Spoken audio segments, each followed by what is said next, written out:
Does this guy look like Gary Sinise or what? Who knows the actor Gary Sinise? Huh? Look at him.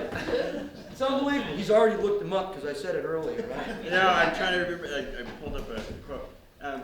In regards to the Second Amendment, Yes. the website says through the 10th Amendment, individual states have the right to adopt regulations that are deemed appropriate by individual legislators. Does that mean that you support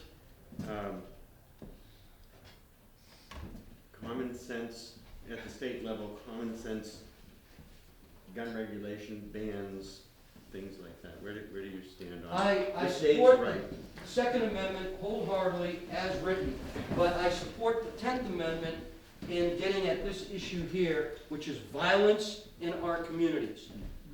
Whether it's a gun, a knife, a club, a bat. For the states and the local governments to pass the necessary legislation that they need to hold the people accountable that are committing that violence, right? Whether it's a gun, or whether it's a knife, or whether it's a bat, a club, fist, whatever it is.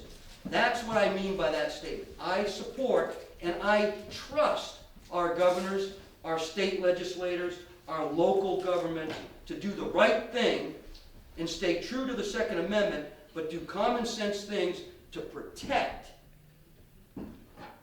our communities. Our high schools, our middle schools, our elementary schools, our hospitals, our restaurants from violence. And that's where we need to focus ourselves. I spent 33 years in the military, right? And not once did I ever see a weapon act irresponsible. Thank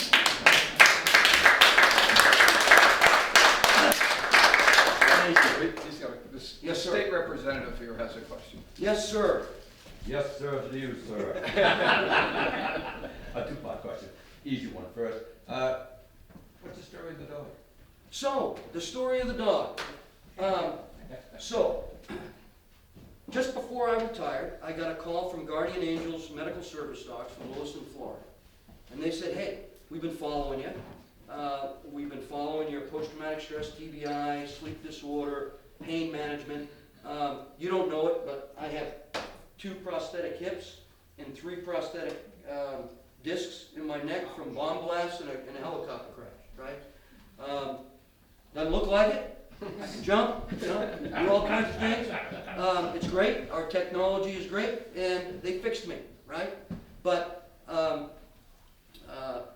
I still had other issues with post-traumatic stress injury and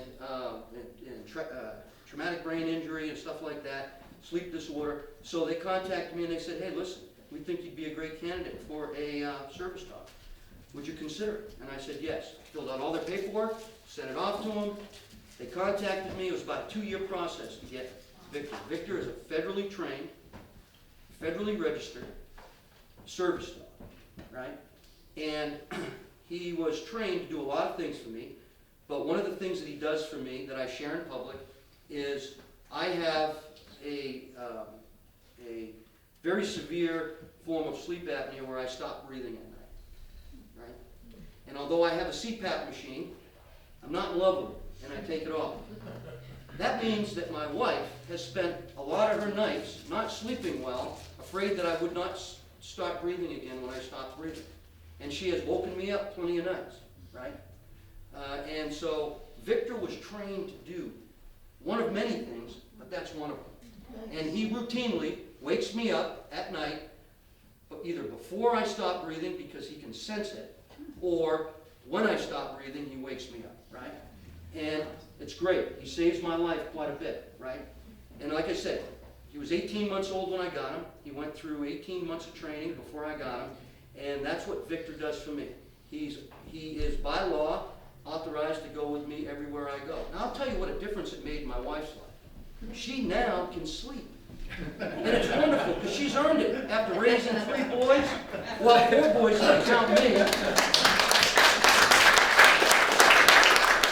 And I know that she is getting getting good sleep, because for 30 years, I never, ever, ever heard my wife snore, but she snored loud. And it's good. It's a good sound. I have it taped on my phone, so when I travel without her, I turn it on and I feel like I'm at home. Yes, ma'am. I got a second. Oh, I'm sorry, second part. Yes, sir. That was the easy part. Yeah. I agree with you, that there aren't that many, senators that probably live down in Congress that I would like to go out to dinner with. But there are some good ones down there. There are. So, which one would you pick out as one you would like to emulate as when you go down there in Washington DC? Well, you know, I haven't met many of them, right? And I don't know many of them So you see personally. their actions and everything else Right. and how they operate. So the guy that I met, United States Marine Corps veteran from Indiana, Senator Todd Young. Senator Todd Young doesn't know me from Adam. When I was down in Washington, D.C., meeting with Senator McConnell and Senator Cruz and meeting with the, National Republican Senate Committee and the Senate Conservative Fund and, all those folks there, they invited me down to meet with them. I went down there and Senator Todd Young, freshman senator, sat down with me and walked me through the numbers on what he did to get elected to Senate, and more importantly, how to fundraise. Because I don't have any money. I can't write myself a check. I'm not a millionaire. I can't fund my own campaign. And although they say, oh, you have a platinum resume, platinum dollar, oh, it's platinum. But that doesn't mean anything unless you can raise money. Well, how the heck am I going to do that? I don't know any rich people, right?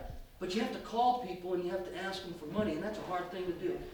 So he sat with me for a good amount of time and talked to me, and I looked him up and I read about him, and he's a Marine, not a former Marine, because he's never former, right? But he served in the Marine Corps, and I like to be like him. He cares about the people of Indiana. He cares about America. And he spent time with Don Bolduc. Who the hell am I?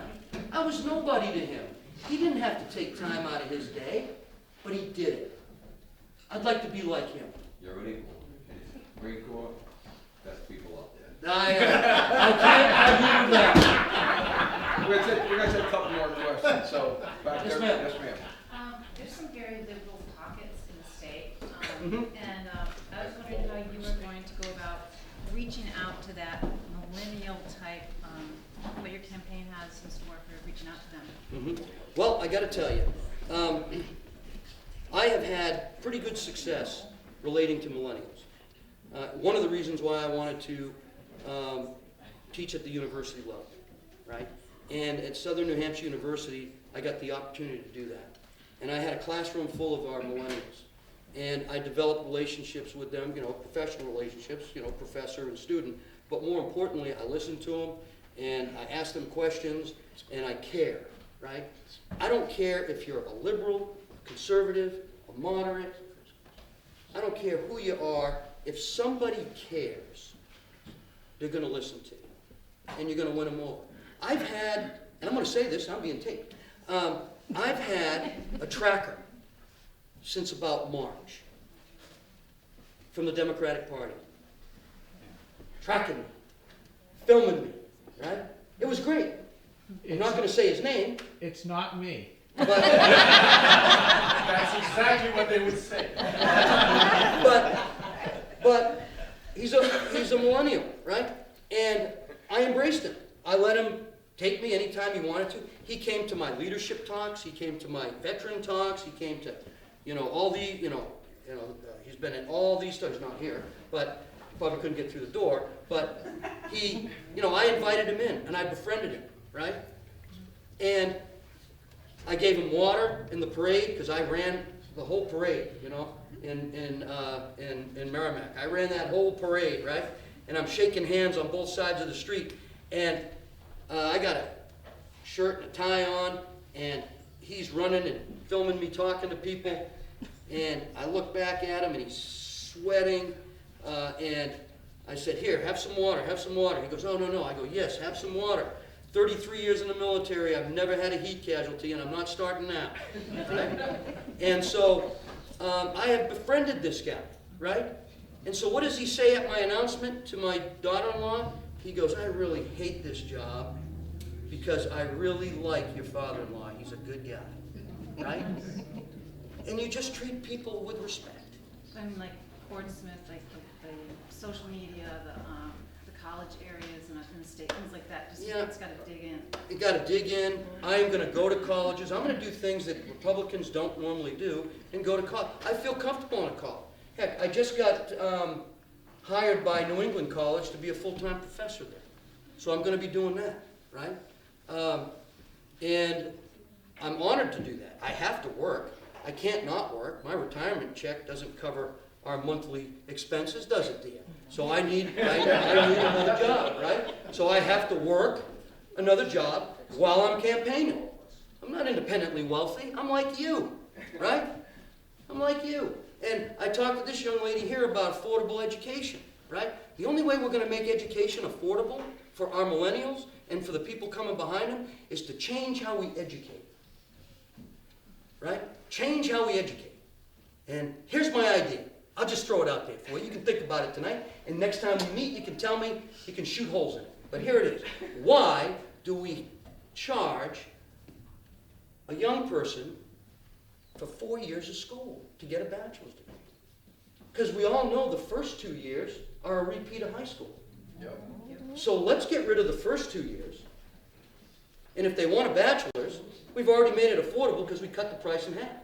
They only have to spend money on 2, right? I like it. Why don't we encourage more people to take college-level courses in high school so that they can take those college-level courses and apply them to the school, and that's 3 credits they don't have to pay for, right? Why don't we have more vocational schools? Yeah. Why don't we have more vocational tracks? Because not everybody wants to go to college. I got my middle boy, Zachary, who is salt of the earth, wants to do everything with his hands, get outside, sweat, working hard, right? He doesn't want to sit in the classroom, but he's got no choice because that's the choice he's given, right? So let's give people better choices. Let's cut that education process in half and make a master's degree 3 years and 2 years. So if you want to stay to get your master's, fine. If you don't, you get out with a bachelor's, you're focused, we get people in the workforce faster, right? And they spend less money on their education, right? Why don't we do something like that? And then if they want to stay 3 years for a master's degree, they stay 3 years. Or if their master's is 4 years, and in 4 years they're out with a bachelor's, a master's, and they're on their way, right? And we don't have kids staying in school building up debt for years and years and years and years, paying educators and paying the system the money so that they can be rich, right? And oh, by the way, what do professional athletes do, particularly football players? They leave college in the 3rd year because they can't afford to play ball that 4th year and get hurt. And they're most marketable at year 3. So they leave at year 3 with a bachelor's and a 3-year master's, and now they don't have to worry about going back and getting it when they become a professional athlete. We have a higher educated workforce, we have higher educated people, and it's less expensive, right? Why don't we do that, right?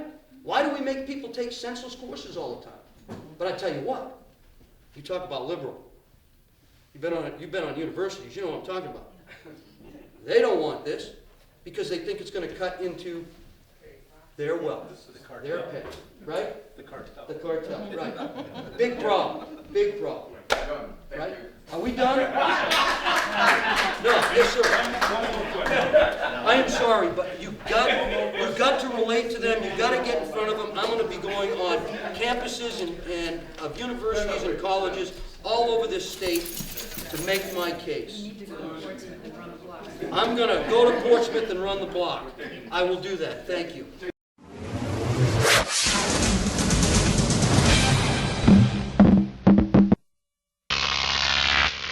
Croc TV.